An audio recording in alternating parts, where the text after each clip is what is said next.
నగరంలో పబ్లిక్ టాయిలెట్ల నిర్వహణ కోసం జీహెచ్ఎంసీ ఎన్ని ప్లాన్స్ వేసినా వర్కౌట్ అవడం లేదు. ప్రస్తుతం ఉన్న టాయిలెట్లతో ఉపయోగం కంటే అపరిశుభ్రంగా మారి కంపు వాసన వస్తోందంటున్నారు సిటీ జనం. ఆ చుట్టుపక్కల వెళ్లాలంటేనే ముక్కు మూసుకోవాల్సిందే అంటున్నారు. దీంతో పాడైన టాయిలెట్లను తొలగించి ప్యాన్ యూజ్ టాయిలెట్స్ ను అందుబాటులోకి తీసుకురావడానికి ప్రణాళికలు సిద్ధం చేస్తోంది జీహెచ్ఎంసీ.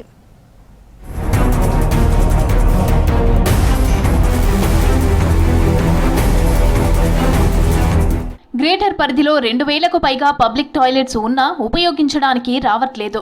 ప్రజలకు ఫ్రీ టాయిలెట్స్ అందుబాటులోకి తీసుకురావడానికి గతంలో ప్రీ ఫ్యాబ్రికేటెడ్ ఆర్సీసీ బయో టాయిలెట్లను అందుబాటులోకి తీసుకువచ్చింది జీహెచ్ఎంసీ.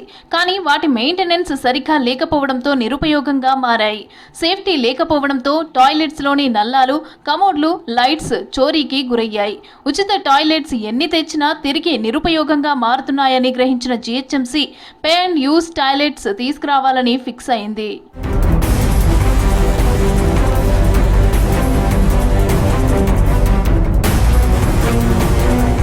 బల్దియా పరిధిలో 1840 టాయిలెట్లున్నాయి.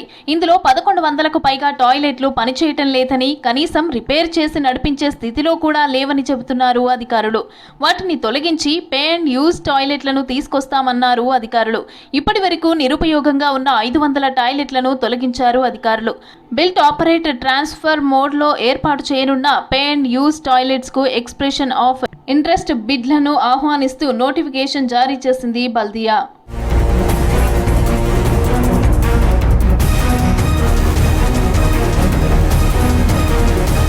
జీహెచ్ఎంసీపై ఆర్థిక భారం పడకుండా బీఓటీ ప్రాతిపాదికన టాయిలెట్లను అందుబాటులోకి తేవాలని జీహెచ్ఎంసీ భావిస్తుంది. ఫస్ట్ ఫేజ్లో పే అండ్ యూజ్ టాయిలెట్లను సికింద్రాబాద్ జోన్లో రెడీ చేసి వాటి వినియోగం, నిర్వహణను బట్టి మిగిలిన 5 జోన్లలోనూ ఏర్పాటు చేయనుంది.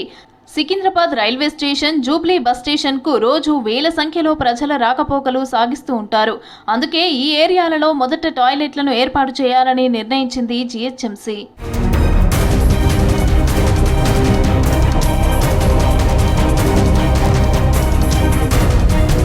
పే అండ్ యూజ్గా వినియోగించే టాయిలెట్ల కేటాయింపుల్లో రిజర్వేషన్లను అమలు చేయనుంది జీహెచ్ఎంసీ.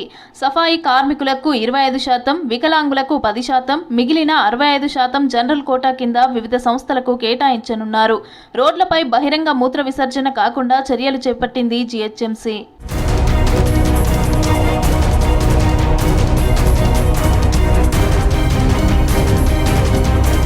పే అండ్ యూజ్ టాయిలెట్ల నిర్వాహకులు, వినియోగదారులు కూడా జవాబుదారీగా ఉండాలని సూచిస్తున్నారు అధికారులు. వినియోగదారులు ఛార్జీలు చెల్లిస్తే ఆ డబ్బులతో మరింత మెరుగ్గా నిర్వహించవచ్చునని అంటున్నారు. ఇక టాయిలెట్స్ ఏర్పాటు చేసే సంస్థలు, వ్యక్తులు, సఫాయి కార్మికులు మంచిగా నిర్వహించాలని సూచిస్తోంది బల్దియా. ఈ టాయిలెట్స్ పై అడ్వర్టైజ్మెంట్లను అనుమతిస్తామన్నారు జీహెచ్ఎంసీ అధికారులు.